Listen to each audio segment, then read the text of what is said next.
Oke, koefisien pantul tadi kita sudah ingat itu huruf gamma kapital ya, gamma kapitalnya. Rumusnya pada persamaan gelombang itu apa? Kalau persamaan gelombang? Apanya Bu? Koefisien pantul pada persamaan gelombang elektromagnetik Eta 1 min eta 2 bagi. eta 2 kebalik gitu, hati-hati. Ayo, eta 2 min Eta eta 2 1 dikurangi eta 1 bagi eta dibagi 1 eta plus. 1 ditambah eta 2 ya. Kalau ditambah boleh berubah posisinya ya, mau yang mana duluan. Tapi kalau dikurangi jangan salah ya. Jadi kalau dikurangi itu harus yang tepat duluan. Jadi yang tadi eta 2 dikurangi eta 1. Nah, kemudian VSWR itu 1 ditambah ya eta dibagi 1 ditambah gamma dibagi 1 ditambah gamma. Betul. 1 dikurang gamma dibagi 1 dikurang gamma. Sehingga koefisien pantul pada saluran transmisi sama dengan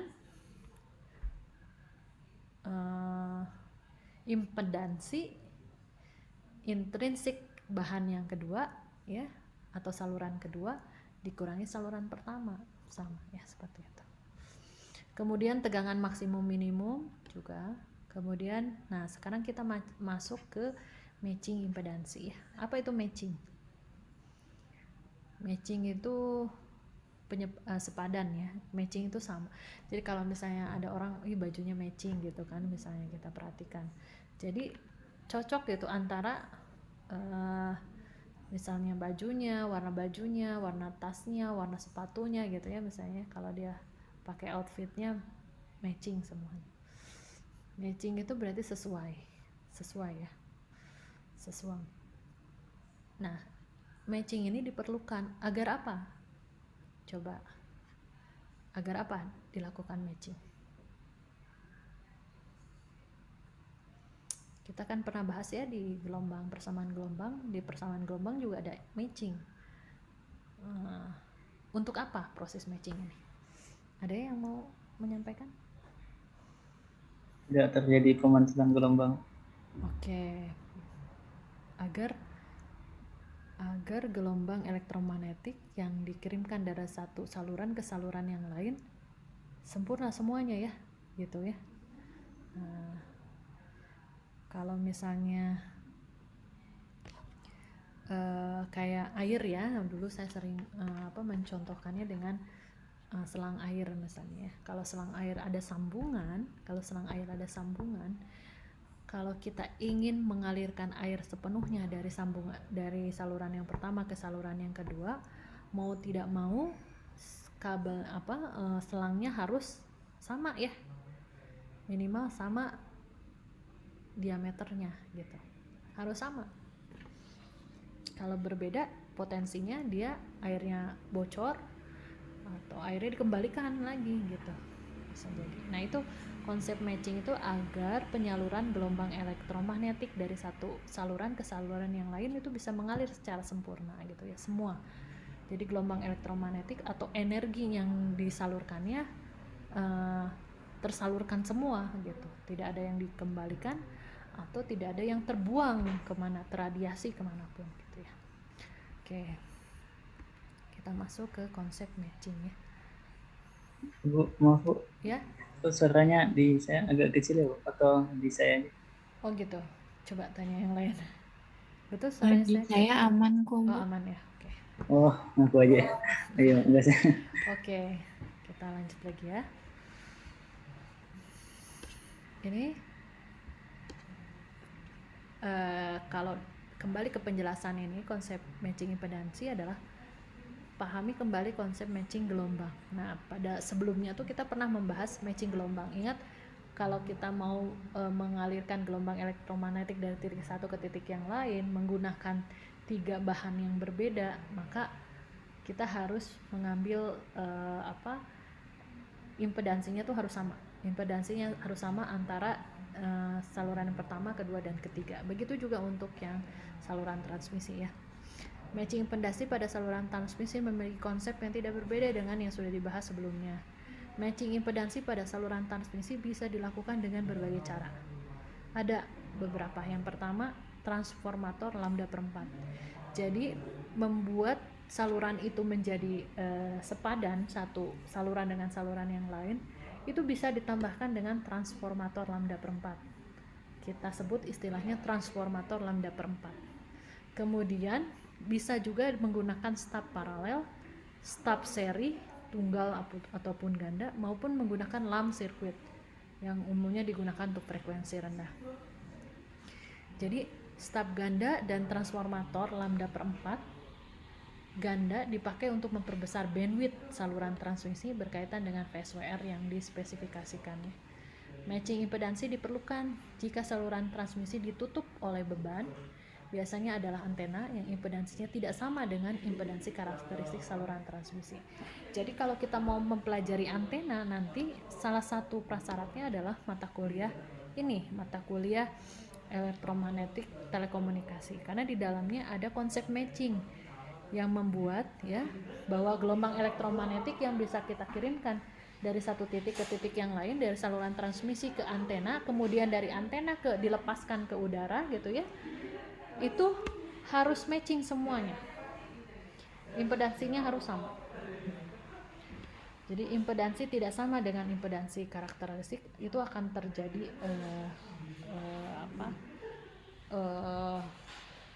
pemborosan energi atau peradiasian energi yang tidak semestinya biasanya kalau tidak matching.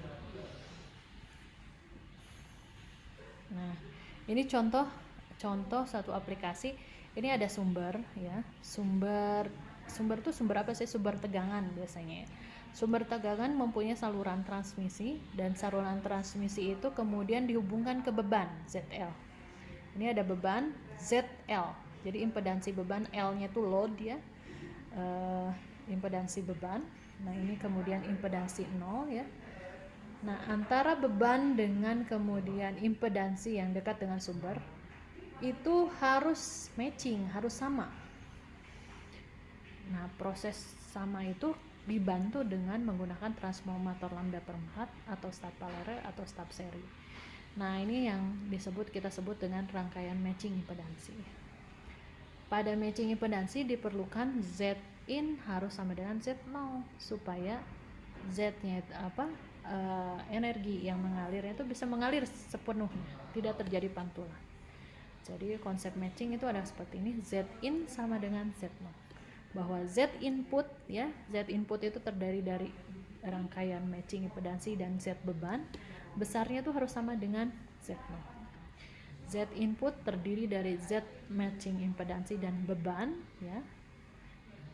Ini kita gabung menjadi Zin. Nah, Zin ini yang harus sama dengan Z0 agar matching, tidak terjadi pantulan ke sumber ya, tidak kembali lagi gelombang elektromagnetiknya ke sumber. Nah, ini contoh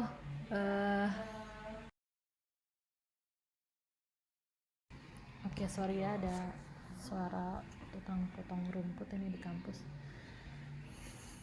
Baik, kita lanjut. Ya, salah satu cara untuk membuat matching impedansi antara satu saluran dengan saluran yang lainnya adalah dengan menggunakan transformator lambda per 4. Nah, apakah transformator lambda per 4? Ini ilustrasinya seperti ini. Jadi kalau kita punya saluran dengan impedansi Z0 ya, saluran dengan impedansi Z0. Kemudian di sini kita punya saluran tertentu di mana dia juga punya beban ya, punya impedansi beban ya. Nah, Zin sebagai Z penggantinya, sebagai impedansi penggantinya itu terdiri dari ZT dengan ZL, di mana ZL itu adalah impedansi beban dan ZT itu adalah impedansi transformatornya ya, impedansi transformatornya. Caranya hanya dengan menempatkan dia sepanjang 1/4 lambda. Dari mana bisa memperoleh 1/4 itu bisa membuat kondisinya matching? Itu kita lihat dari sini ya. jika diasumsikan Z0 dan ZT adalah lossless, tidak berubah di berbagai titik, jadi hanya di titik-titik manapun besarnya sama, sedangkan ZL adalah resesif murni, maka Zin, nah kita sudah mengenal ini persamaan ini ya, persamaan Zin. Zin sama dengan ZT. Perhatikan di sini ZT. ZT itu adalah, kan di sini ada Z ada Z beban dan ZT.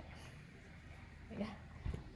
Di sini Zin sama dengan ZT dikalikan dengan ZL, di mana ZL adalah Z beban ditambah JZ transformator dikalikan tangen 2V per lambda dari lambda per 4 dibagi ZT ditambah JZL tan 2pi per lambda per 4. Nah, ini kenapa 2pi per lambda gitu? Ini kan beta ya, beta L. Kita tahu ini rumusnya asalnya adalah beta L. Ya. Di sini tuh asalnya rumusnya adalah beta L. Ya.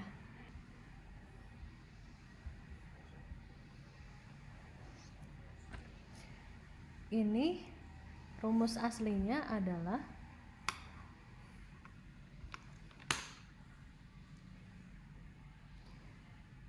tangen beta L. Ya, ini tangen beta L. Di bawah yang ini ya, yang ini itu adalah tangen beta L. Nah, betanya tuh berapa? Beta kita tahu kan, beta sama dengan rumusnya adalah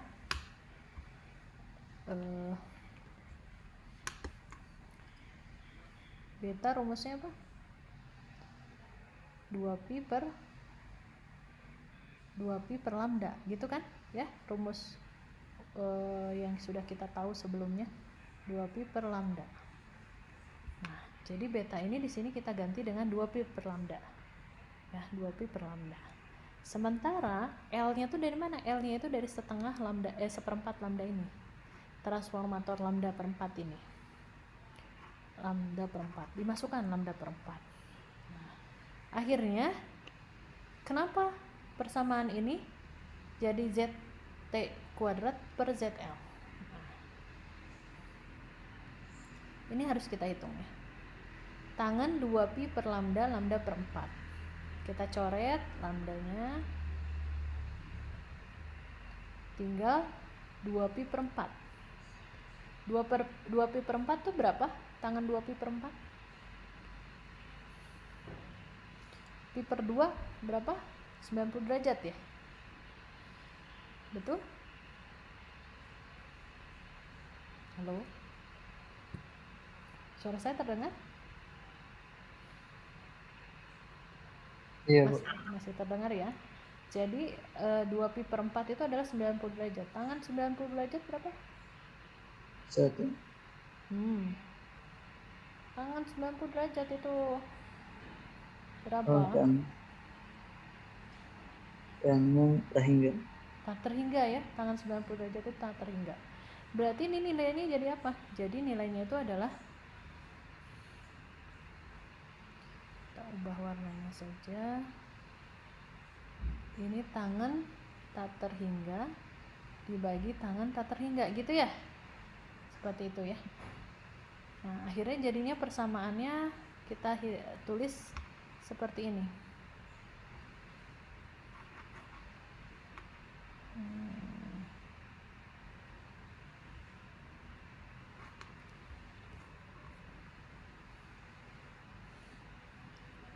Tadi Zin sama dengan ZT gitu kan, kemudian ini ZL apa ZT ini di sini ditambah JZT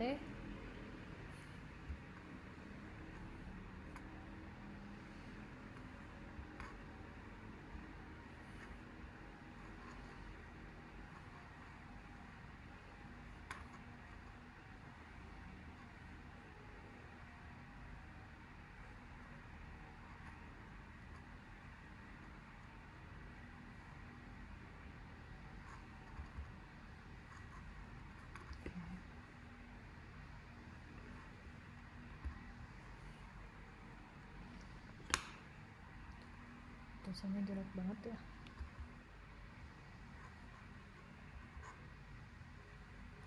Jadi ZT, ZL, ZT.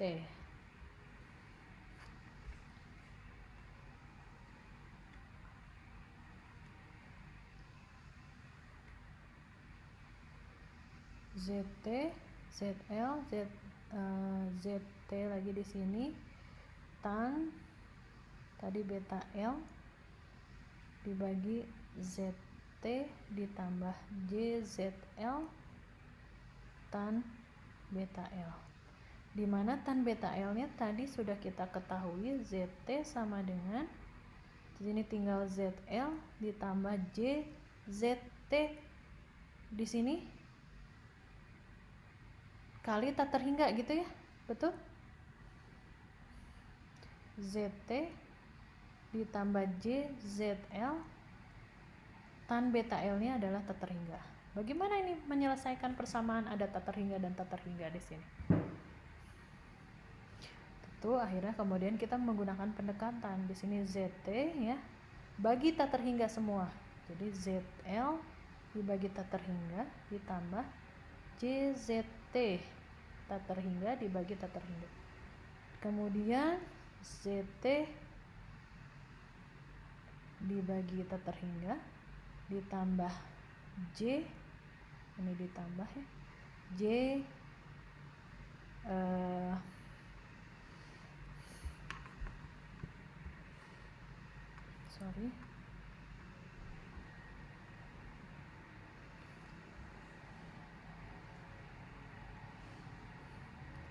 ditambah JZL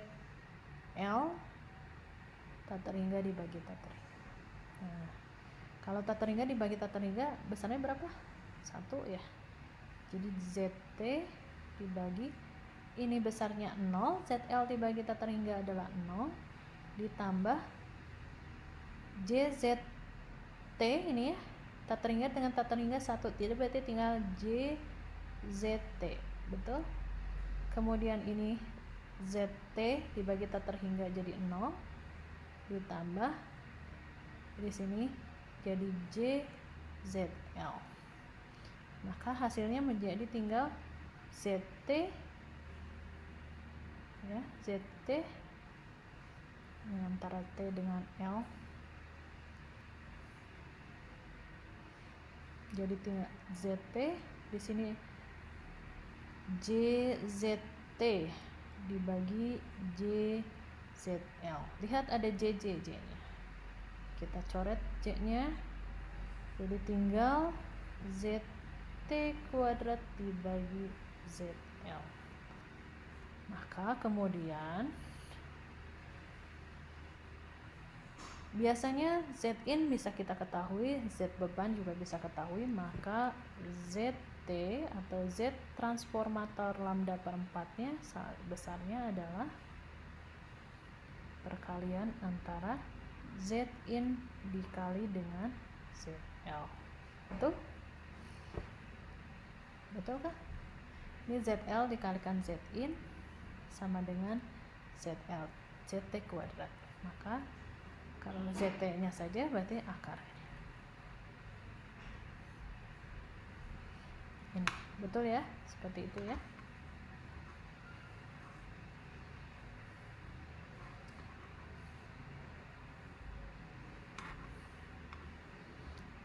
Jadi begitu cara mencarinya ya, cara melanjutkan persamaannya.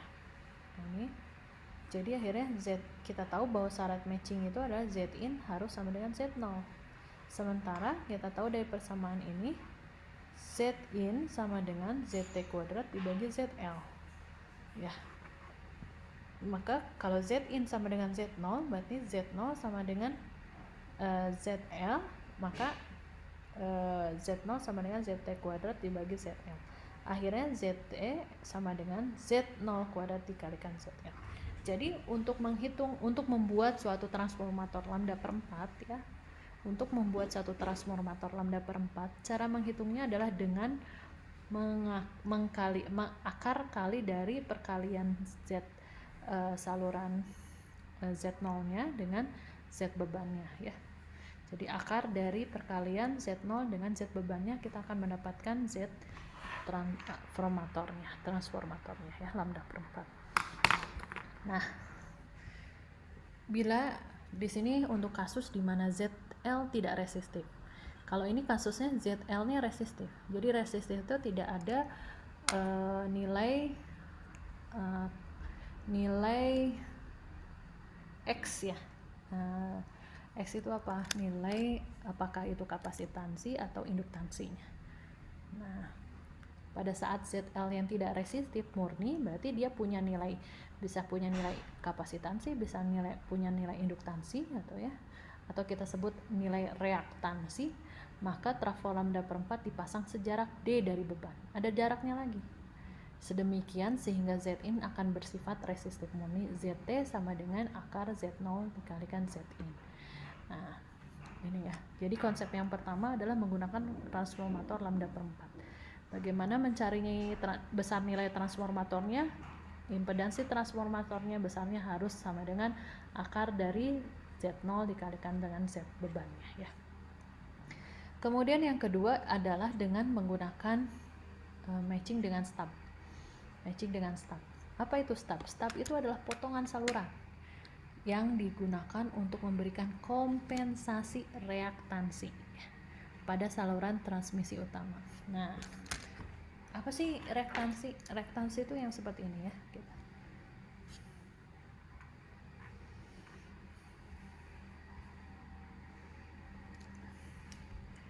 Nah, ini pada Zin sama dengan Z0, maka Zt akan sama dengan Z0 dikalikan dengan Zl gitu ya.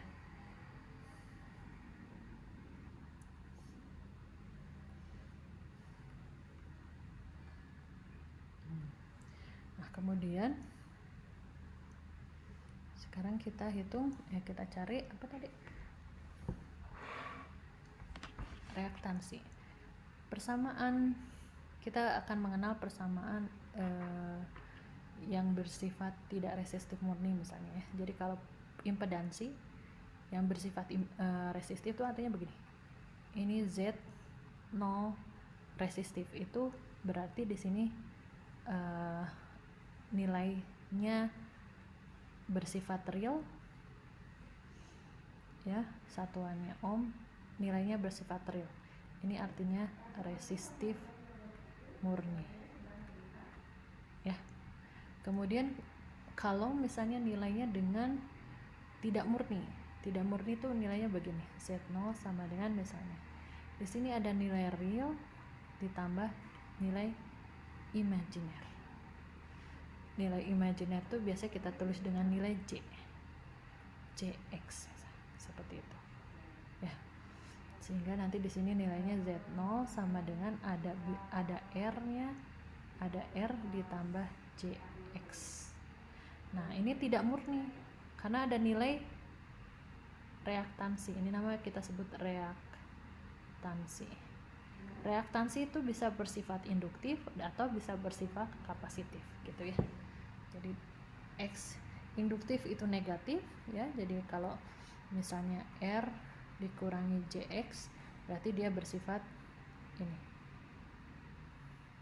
induktif. Kalau ditambah berarti dia bersifat kapasitif. Ini berarti bersifatnya kapasitif. Seperti itu ya. Oke, kita lanjut.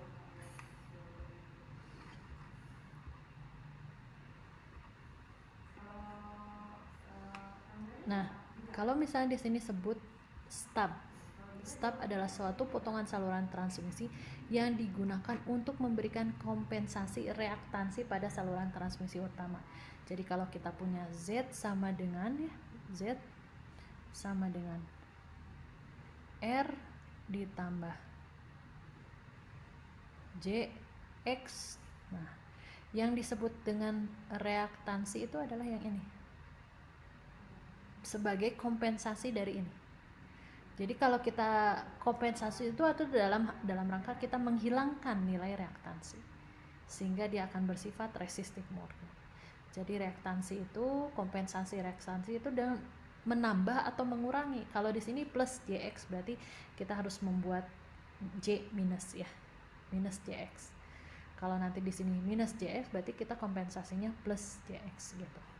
Kompensasi itu jadi seolah pengganti gitu ya, memberikan kompensasi reaktansi pada saluran transmisi utama. Kalau misalnya transmisinya dia plus positif Jx berarti kita harus mengkompensasi dengan minus Jx supaya ininya reaktansinya nilainya 0.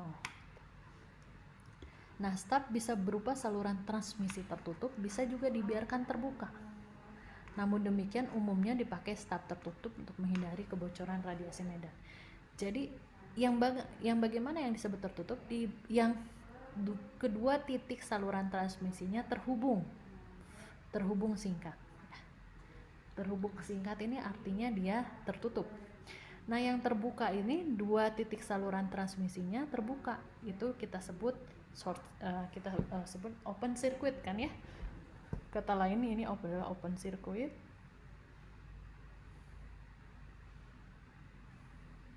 Dan di sini adalah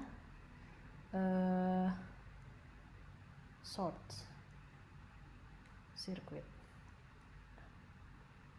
Jadi kita akan mengenal short circuit di mana dia dihubung singkat, dan ada open circuit di mana kita melihat dia terbuka, dihubung terbuka, dibiarkan terbuka.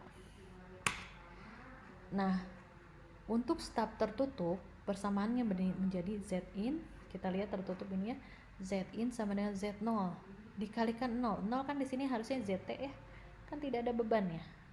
ZL-nya 0 gitu ya, misalnya. ZL 0 ditambah JZ0 tan beta L dibagi dengan Z0. Karena ZT-nya karena ZL-nya adalah 0. Maka besarnya menjadi staf tertutup JZ0 tan beta L, dan kalau yang terbuka seperti ini. Paham tidak ini? Pada staf tertutup, yuk kita cek di sini. Kita tuliskan di whiteboardnya misalnya ya.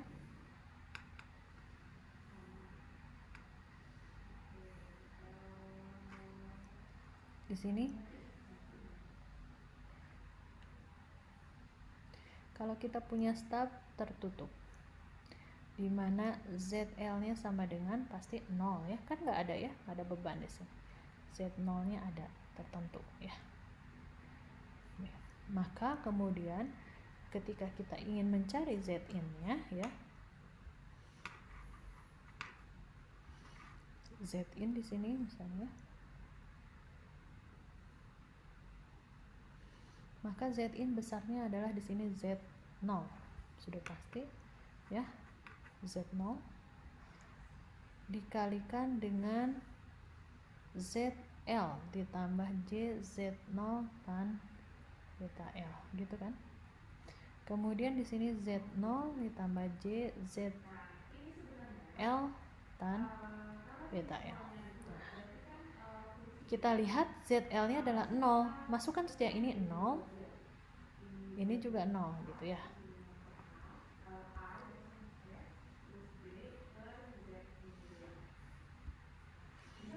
ZL sama dengan 0. Perhatikan di sini ya.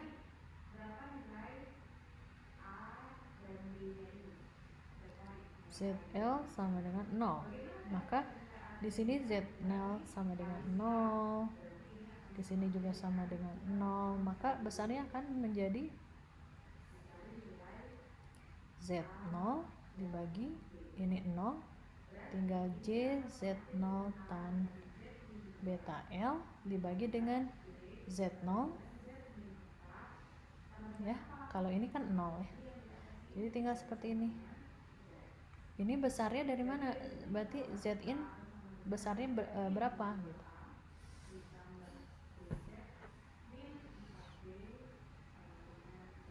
Bisa dicoret ke sini, bisa dicoret ke sini ya. Karena ini perkalian. Ini tinggal J tan beta L. Ya.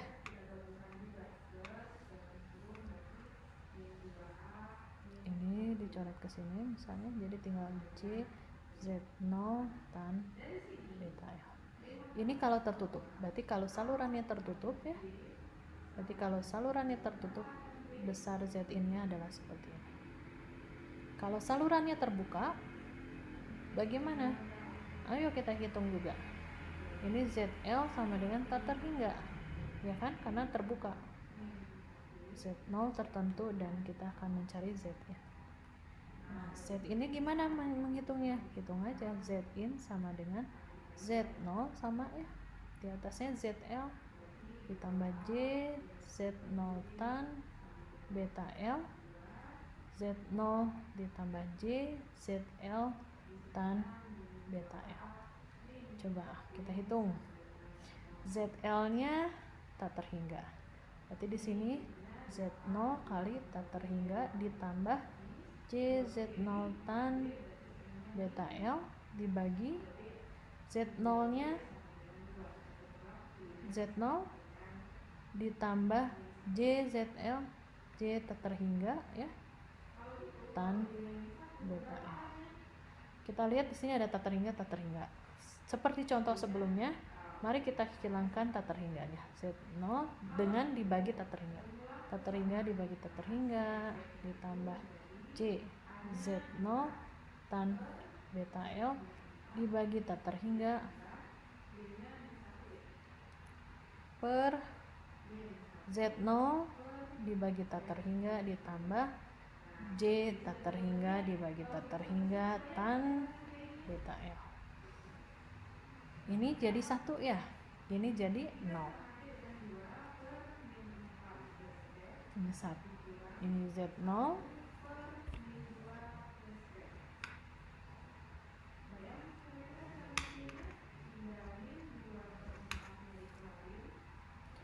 ini jadi 1 ditambah sesuatu dibagi tak terhingga jadi nilainya 0 per sesuatu dibagi tak terhingga 0 ditambah J tan beta L. Maka hasilnya menjadi Z0 dibagi J dari tan beta L. Gitu ya. Jadi kalau pada kondisi open circuit ya,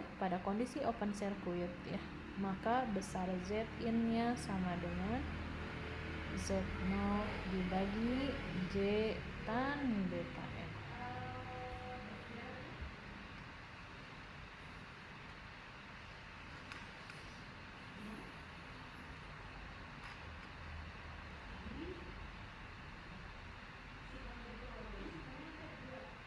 Sampai sini ada yang mau ditanyakan? Pada kondisi di sini open circuit. Ini adalah short circuit. Gitu.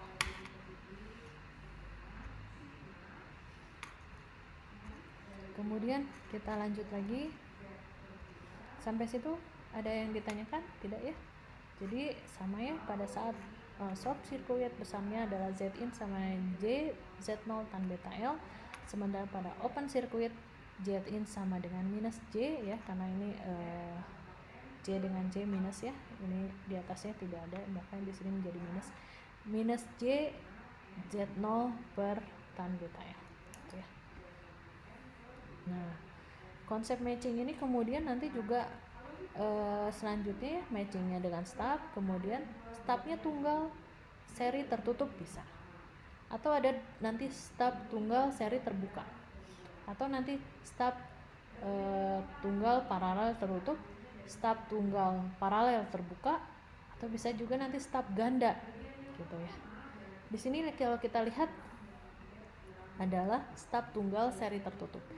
Jadi bagaimana menggambarkan stub tunggal seri? Ini seri itu langsung terhubung dengan salurannya, langsung seri. Z-in di sini ada Z stubnya, Z stubnya, dan ada Z dari saluran utamanya. Di sini ada beban, Ada jarak antara dari beban ke stub itu disebut D, ada panjang stub disebut dengan LS. Nah, seperti itu. Nah, nanti persamaannya menjadi Z in A B C D, di sini Z in A B C D. Jadi Z in pada A B C D, maka besarnya adalah Z0 ZL ditambah J Z0 tan beta D dibagi dengan Z0 ditambah J ZL tan beta D. Ini pasti dia punya komponen real dan punya komponen imajinernya. Sehingga nanti kemudian kita mendapatkan hasil Z in sama dengan J Z0 tan beta L. Nah, syarat matching adalah Z in sama dengan Z0. Untuk saluran lossless, impedansi karakteristik bersifat murni. Jadi Z0 harus sama dengan R. Karena sifatnya resistif murni, dia tidak punya nilai reaktansi ya. Jadi maka Z0 kita asumsikan sebagai saluran yang lossless dan berkarakteristik resistif murni. Nah, untuk matching itu akan kita dapatkan bahwa Z in sama dengan Z. Nah, persamaannya tuh seperti ini. Bahwa R itu harus real ya, karena namanya juga R-nya saja real. Imajinernya yang harus kita nolkan, kita buang. Nah, ini yang kemudian kita sebut dengan kompensasi reaktansi. Jadi reaktansinya yang kita buang gitu ya, bagian imajinernya ini yang kita buang, dia besarnya harus sama dengan 0. Jadi syarat matching itu adalah R0 nya harus sama dengan real ya, maka kemudian nilai imajinernya juga harus dapat 0. Nah, kalau didapat dengan real, akhirnya kita akan dapat C, D ya, jarak stub dari beban. Nah, kemudian kalau imajinernya kita hilangkan, maka kita akan mendapatkan panjang stubnya yang disebut dengan LS. Jadi LS itu adalah panjang stub ya, panjang stub. Sementara D itu adalah jarak stub. D adalah jarak stub.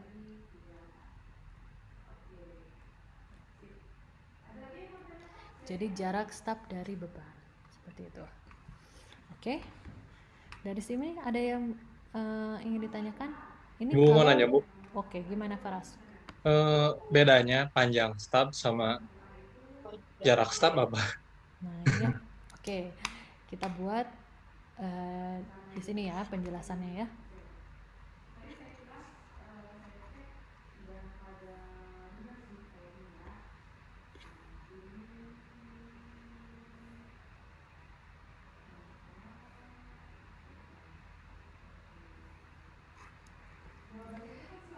Saluran transmisi itu tadi kita gambarkannya seperti ini ya, gitu ya, Faras ya. Nih, kalau ini sifatnya apa? Ada 2 titik, tidak ada kabel yang terhubung. Ini kita Open. sebut apa? Open ya, open circuit. Jadi terbuka. Nah, kalau seperti ini itu kita sebut dengan short circuit ya, tidak ada beban, maka bebannya di sini ZL-nya sama dengan 0. Kalau ini ZL-nya sama dengan tak terhingga. Perhatikan saja ini saluran transmisinya seperti ini.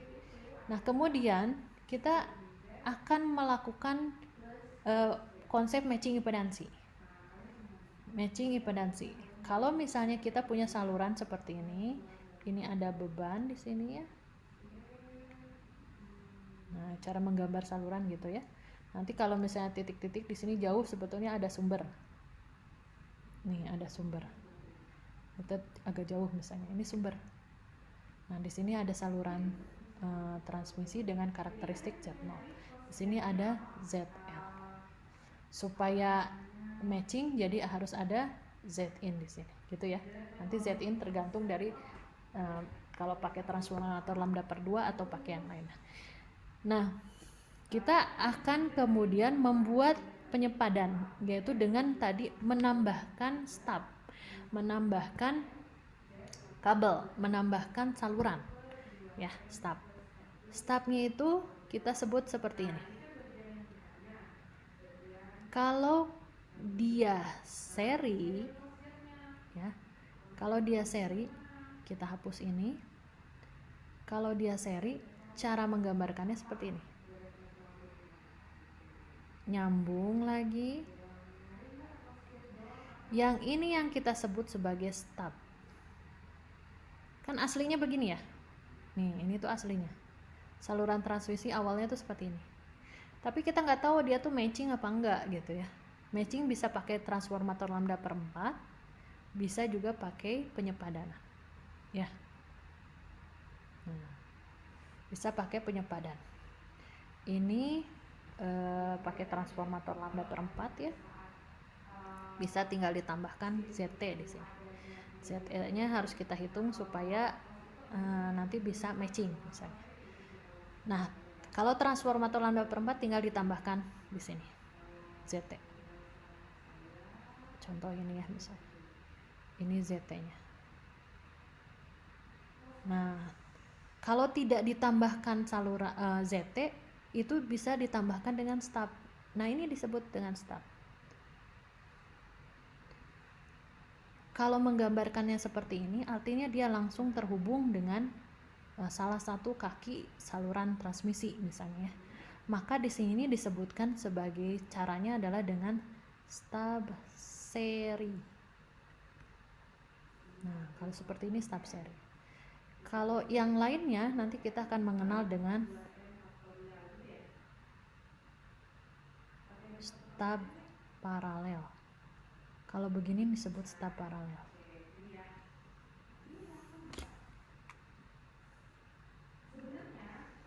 Ini stub seri, ini stub paralel.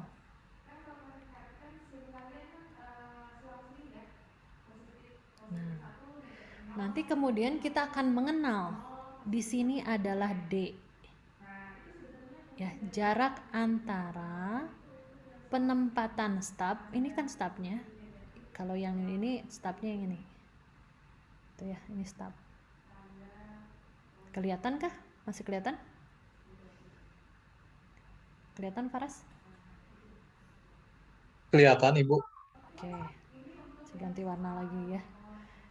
Ini adalah D, itu adalah jarak stub dari beban. Jarak stub. Jadi di sini adalah D. Ini juga bisa nih. Ini ditulisnya ini D. Atau yang di bawahnya ini dari sini sampai sini. Jarak stub dari beban. Penempatan dia, ini asumsinya lurus sebetulnya. Jadi D yang di bawah sama D di atas sama itu seharusnya. Jadi D itu adalah jarak stub dari beban. Nah, nanti kemudian kita akan mengenal LS. LS itu kita sebut adalah panjang stub. Jadi LS itu adalah panjang stub. Yang ini nih.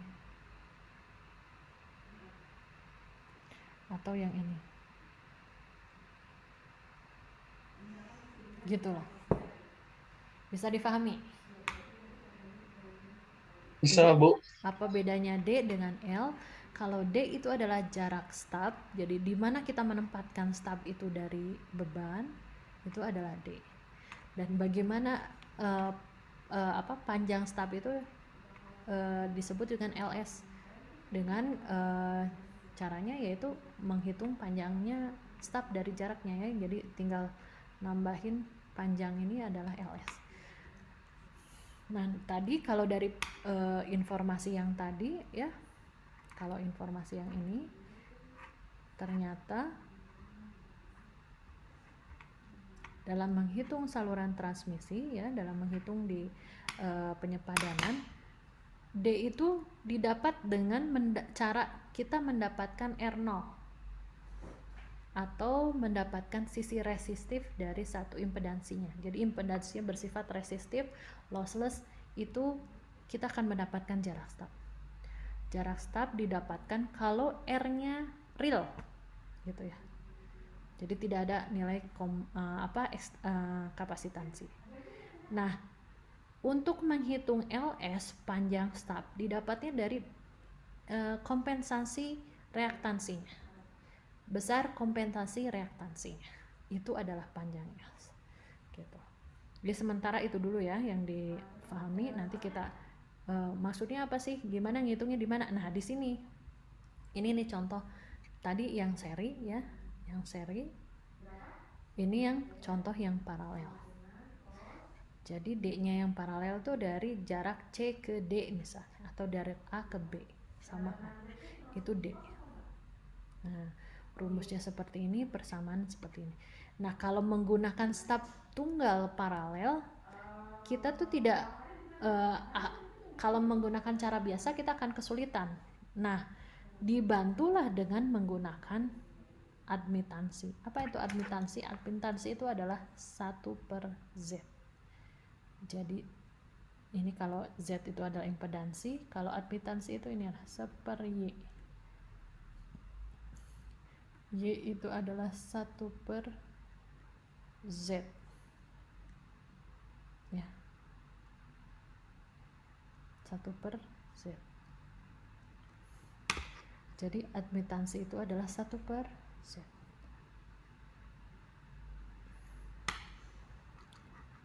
Kalau kita ingin menghitung stop seri, kita gunakan komponen Z atau impedansi ya.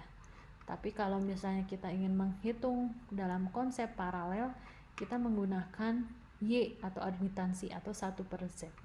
1/impedansi. Sama caranya harus mencari yang resistif murni ya, R-nya. Maka kita gunakan admitansi. Admitansi itu adalah Y. Y itu sama dengan 1/Z0 tan beta L misalnya, dapat seperti ini. Akhirnya kita dapat ini 1/R0 sama dengan G itu adalah untuk mendapatkan nilai D ya. Dan JB dikurangi J Z0 tan beta L ini adalah untuk mendapatkan LS. Syarat matchingnya. Nah, syarat matchingnya tuh seperti itu. Nah, akan kesulitan ya kita kalau menghitung begini lama gitu ya, kalau menghitung menggunakan persamaan matematis biasa ya, ZL ditambah J Z0 tan beta L. Berarti harus tahu dulu tangannya, kita cari searching di kalkulator kita, tan betanya dihitung, misalnya D-nya diketahui, jaraknya itu dihitung, tangannya harus dicari.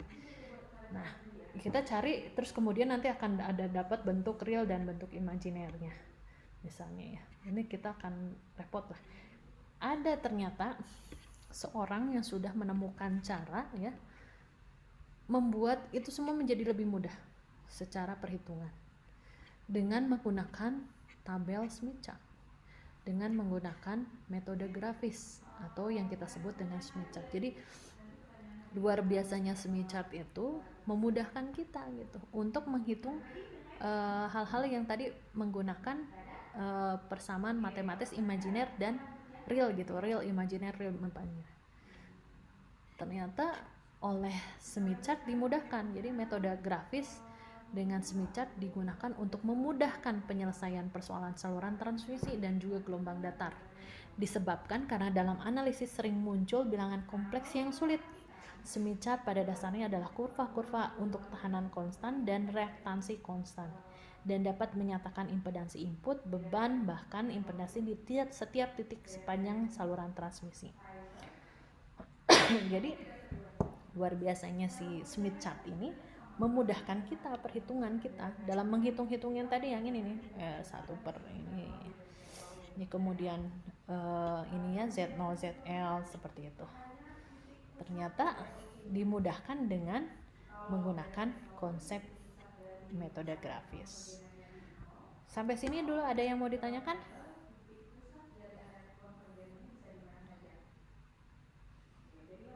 Ibu izin tanya.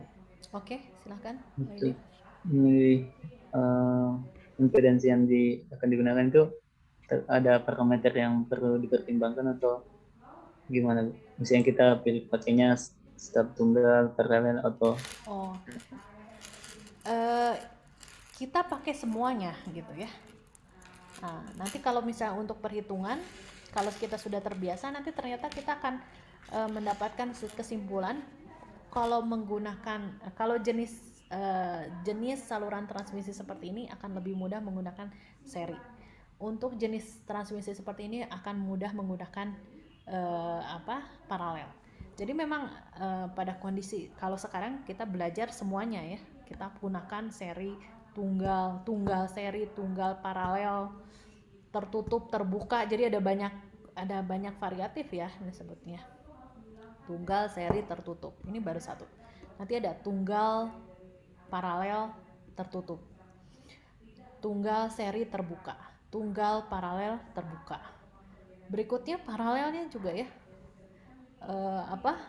Nanti ada ganda, stub ganda, seri tertutup, stub ganda, seri terbuka. Nah seperti itu. Jadi ini baru satu sih, ada 4 kemungkinan sepertinya untuk pada satu kasus tertentu. Jadi nanti yang kita pelajari itu semuanya ya, Wahidin ya, kita pelajari semuanya. Nanti dari cara penerapannya Wahidin bisa melihat ternyata mana yang lebih enak gitu, menggunakan seri atau menggunakan paralel gitu. Sebetulnya hitungannya nanti sama akhirnya gitu ya.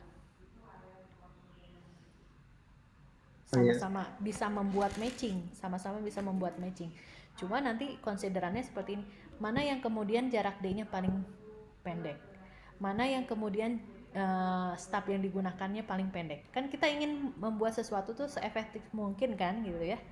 Nanti ada pada kasus-kasus tertentu di mana dia jaraknya D-nya pendek, kemudian L-nya juga pendek sebagai panjang salurannya. Nah itu tentu paling efektif. Kalau kita punya kabel terbatas, ya ambil aja yang paling pendek-pendek gitu kan, seperti itu. Nah nanti kita lihat dari analisis kita. Nah semuanya kita pelajari dulu, parameter-parameternya semua kita pelajari dulu. Nanti setelah kita pelajari semuanya, untuk menempatkan atau menggunakannya itu mau seri, mau paralel, terbuka, tertutup, itu nanti tergantung salurannya. Gitu ya Wahidin ya. Sementara ya jangan langsung saya kasih tahu mana yang paling enak gitu, nanti kamu nggak belajar yang lain ya gitu ya. Oke, parameternya seperti itu. Oke. Kalau ini Bu, bisa tanya Ya. Kalau Z0 itu di pengirim ya Bu. Kalau ZL di penerima atau gimana? Dalam saluran yang sama. Z0 itu bukan di pengirim. Z0 itu adalah nama saluran gitu nih. Nanti kita keputar. Nih, seperti ini ketika saya menggambar tadi. Nah, ini ya. Saya ulangi gambarnya. Kita punya saluran transmisi.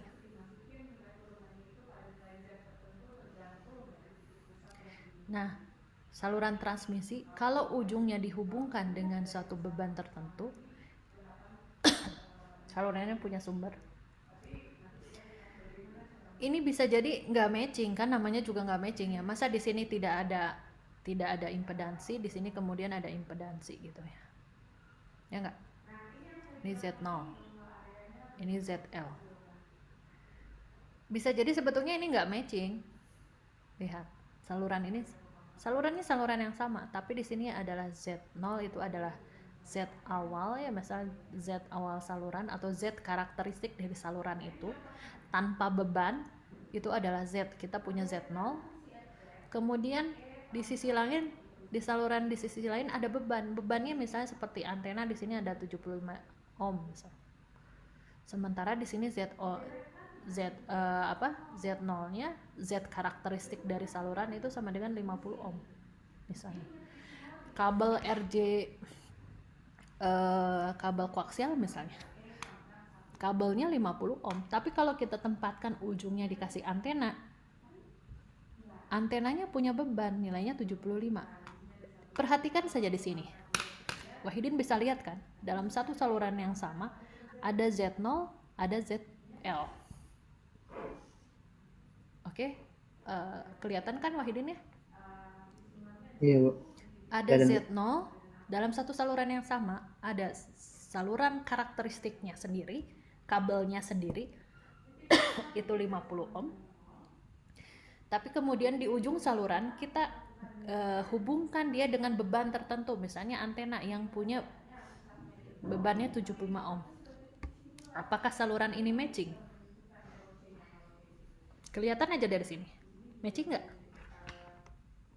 Wahidin? Enggak Bu. Enggak. Kenapa enggak?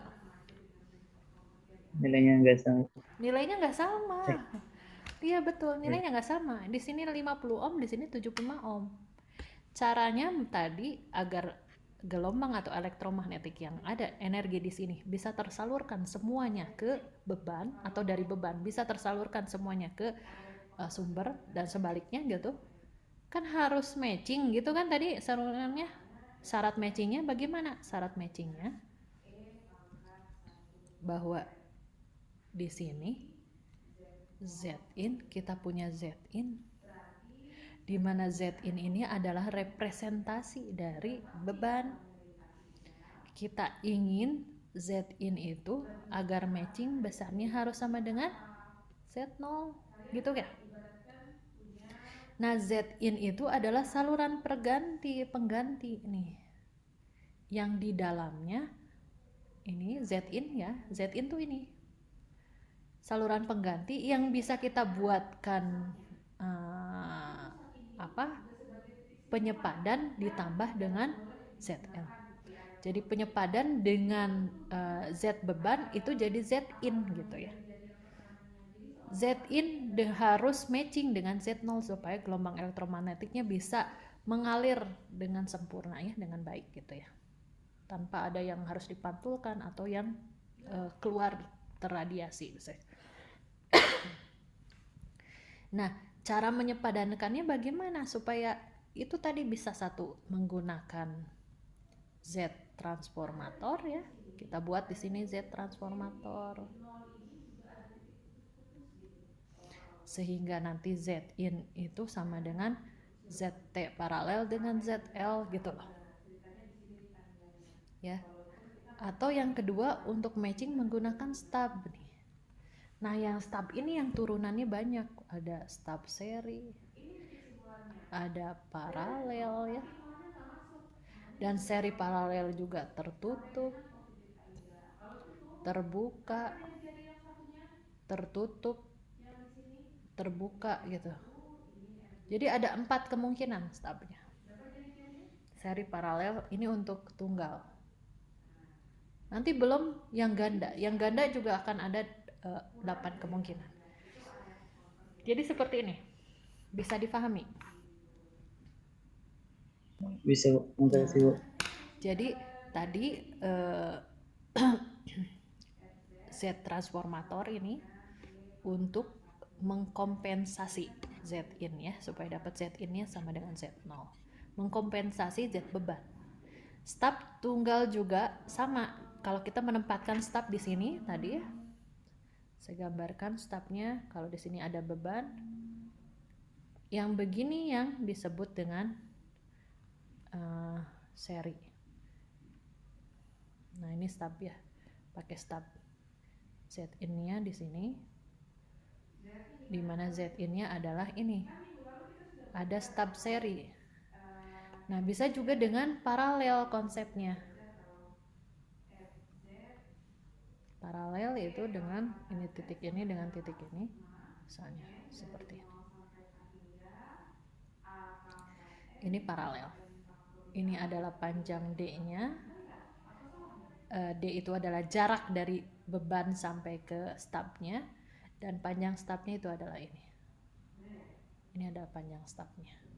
Dan ini seperti ini adalah D-nya ya, jarak stub dari beban. Kemudian yang kesini itu adalah panjang LS-nya.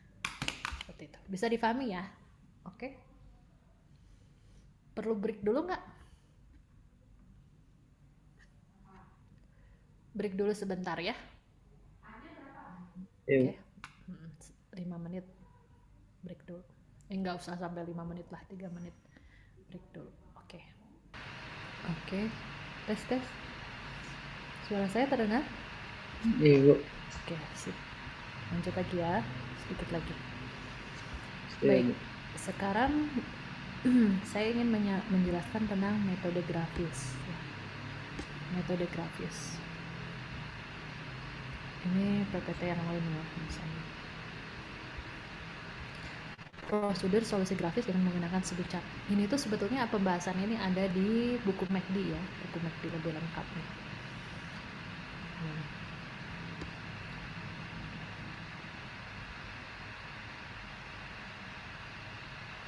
Nah, perhatikan di sini ya.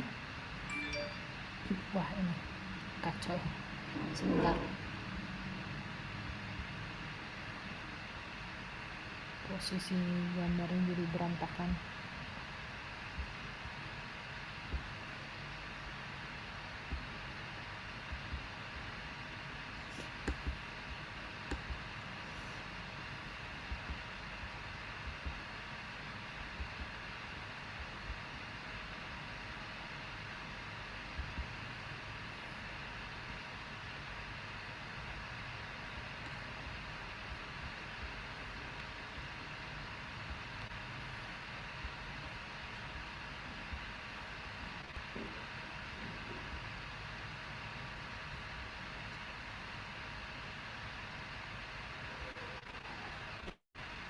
Ini sudah kelihatan? Iya, Bu. Oke. Jadi di sini saya ingin menjelaskan bahwa penggunaan metode grafis itu sebetulnya yang dilakukan oleh Smith chart itu adalah untuk memudahkan ya. Jadi ide dasarnya adalah memberikan solusi grafis untuk mencari impedansi medan total Z dan koefisien refleksi. Z dan koefisien refleksi gamma sama-sama merupakan bilangan kompleks ya. Jadi kalau ini gambarnya lihat ada tutup di atasnya ya, ada topi di atasnya, itu menunjukkan dia bilangan kompleks. Nah, pada Smith chart digunakan solusi grafis dengan merepresentasikan impedansi total dan koefisien refleksi pada bidang koefisien refleksi. Dari gambarnya itu seperti ini sebetulnya. Nah, perhatikan nilai dari impedansi medan total dan koefisien refleksi. Lihat di sini. Ini gamma itu adalah impedansi ya. Gamma itu adalah koefisien refleksi. Gamma itu adalah koefisien refleksi ya. Koefisien refleksi itu terdiri dari koefisien refleksi dalam bentuk real dan dalam bentuk imajinernya. Nah, kalau kita punya total itu real dan imajinernya. Termasuk dengan impedansi. Impedansi itu ada bilangan realnya dan ada reaktansinya, JX-nya, imajinernya. Didapatnya dari mana? Nah, ini panjang ini adalah besar totalnya misalnya, dan sudutnya ini adalah kemiringannya.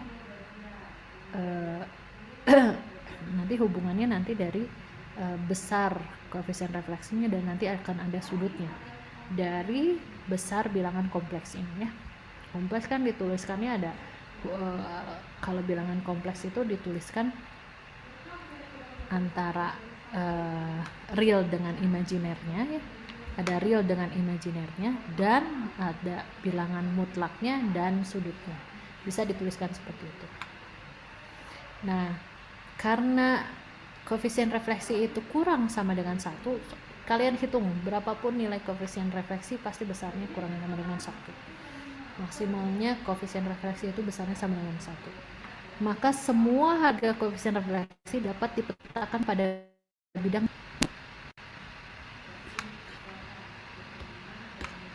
gitu ya. Maksimum 1 besar. Suara saya masih kedengaran nggak? Ada putus-putus, Bu. Iya, Agak putus-putus ya.